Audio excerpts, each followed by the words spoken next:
What is happening, people? In this week's video, I'm going to tell you how I went from puny, disgusting, worthless noodle arms to big Chad daddy arms that I've currently got right now. I grew my arms by 1.5 inches in the last 3 months. My arms have never been the strongest point in my physique, and I've actually really struggled to grow my arms and bring them up, and I felt like they just plateaued. This is what I've done, and this is what I've learned to get from this to this big dick Chad daddy. So what was I doing wrong? If you're watching this video and you do a bro split, you're not fucking welcome here, okay? Fuck bro splits. You are welcome here, but you should probably stop doing a bro split. So I used to do a split that looked like this, and a bro split is basically where you train one muscle group on a certain day. So the first thing I did when it came to like growing my arms and actually making progress in my arms was look at the frequency. So if you want a muscle to grow, if you want to optimize your training, you should be training things with relatively high frequency. What I mean by that is how many times you train a muscle group in a week. First thing I did was change my split from a bro split to a split that looked like this.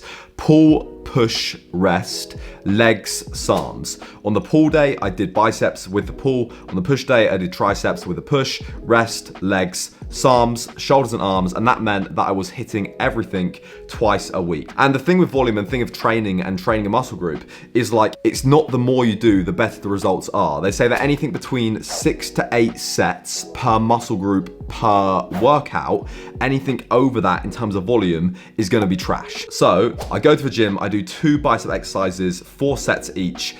That is going to be my absolute upper limit on that session in terms of volume. Anything over that is probably going to be diminishing returns and not really worth doing. So I increased the frequency, training everything twice a week, and decreased the volume to around 6 to 8 sets per session. So a session in the gym would probably look something like this, for example, for arms, where I'm doing 2 exercises on triceps, biceps, and then doing around 2 to 3 sets to failure on each of those. If you're going to failure, you'll probably go like more around the 6 sets max. If you're not going to failure, you can probably push it a bit higher. You can even go 10 if you wanted to, but I just think it's a bit of a waste of time. Number 2, second most important thing is increase training intensity. So when I was training arms, I would train them differently. Like if you want to grow any muscle group, what do? You progressively overload. You ensure that you're either doing more reps, more sets, or putting more weight on the bar on a week by week basis. And with arms, I just wasn't doing that. I would go in the gym, I would train arms, do the same amount of sets, same amount of reps, use the same 12 kilogram dumbbells, and wonder why my arms weren't growing. I increased intensity and made sure that I was progressively overloading on every session, using more weight or doing an extra rep if I could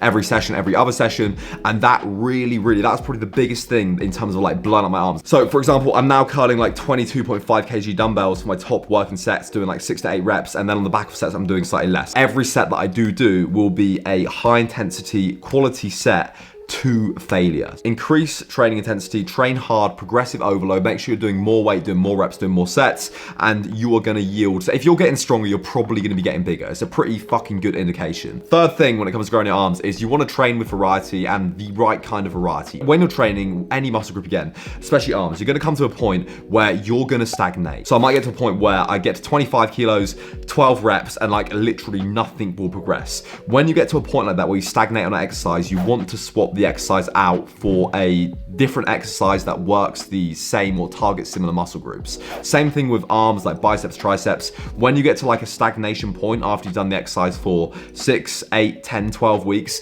then you want to swap it out, do something new, and start that progression again. So rather than just doing like barbell work or just dumbbell work, use a mixture of different exercises, different grips, different variations of triceps. And when it comes to actual training, select exercises that work for you and you like connect with well. So for example, with me, a weak part of my physique, or a very weak part of my physique, is my long head of tricep, which is like this bit back here. So I want to pick exercises that grow that specific area of the arm, that part of the tricep. So have a little research, have a little Google, but exercises for the long head of tricep I like to do are things like incline dumbbell kickbacks, overhead extensions. I'm just really working those exercises to bring up that specific area. So you want to actually add variety in the sense that like it's right for you and you're doing the right thing. Variety in the form of as well like range of motion. You want to make sure that you're training the muscle in a full range of motion. If I do like seated alternating dumbbell curls, I'll then do that which has a unique strength profile versus something like a machine curl where you're just lifting a weight straight up and there's going to be equal resistance applied through the whole entire movement. Another huge thing that has been massive for blowing up my arms arms is rep ranges. Don't be afraid to go heavier on arms and get that like 6 to 8 rep range in. So on the first set, I'll go 6 to 8 reps, absolute failure, as heavy as I possibly can for that rep range, progressive overload, remember. And then after that, I'll do a back off set at around 12 to 15 reps, higher rep range, lighter weight, and I'll just basically vary the rep range, but always strive for that like progressive overload and going and moving forwards. So in summary, frequency, I upped my training frequency from training arms once a week to training arms twice per week, 2 to 3 times. Intensity, I upped the training intensity, making sure I was progressively overloading and using heavier weights to actually like apply a new stimuli to the muscle, so it's not just stagnating. I'm not just in the gym being that guy like at the front aimlessly curling weights who looks the same every single week. You got to go heavier, you got to progressively overload. That is really important. And number 3 is variety. Add some variety to your sessions, switch up the workouts, switch up the exercises, rotate them out when they need to be rotated out. Be conscious of like the exercises that you select. Right, before I wrap this up, as a little bit of a bonus, the 3 exercises that I found the best response to for me, and you should probably try, is seated alternating dumbbell curls. Really love those, just making sure you have good form, a nice slow release on the way down on that eccentric part of the movement. Number 2 is D-handle cable curls. These are really good. Stolen from Josh Bridgman, absolutely love them. Great, fully lengthened to shortened range of motion. Absolutely fantastic exercise. And number 3 is like a solid machine curl. Again, we're just getting that full range of motion and fully lengthening of the muscle to absolutely hit hard. Anyway, people, hope you enjoyed the video. Drop a comment for the algorithm, something nice, something meaningful. Let me know what you want to see next week. And if you like these kind of videos, I'll keep making them. I'll make literally anything that's in the comments, and like top comment I will consider making. If you hate them, let me know and I will make more content that you guys love.